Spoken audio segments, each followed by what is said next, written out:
পৃথিবীতে লক্ষ লক্ষ কোটি কোটি মিটিং জলসা মাহফিল অনুষ্ঠিত হয়। আল্লাহ রাব্বুল আলামিন সবচেয়ে বেশি পছন্দনীয় কোন জলসা, কোন মাহফিল?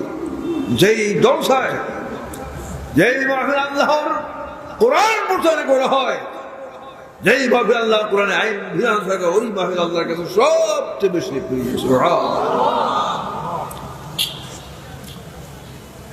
তাহলে এই মাহফিল বৈধ কোরআন প্রচারের মাহফিল, পূর্ণাঙ্গ দিবসতা সহ শিক্ষার মাহফিল।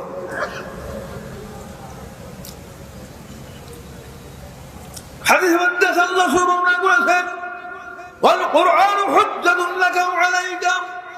ওই কঠিন ময়দানে হাসরে কোরআন শরীফ হয়তো তোমার সপক্ষে দলিল হবে অথবা তোমার বিরুদ্ধে দলিল হয়ে যাবে।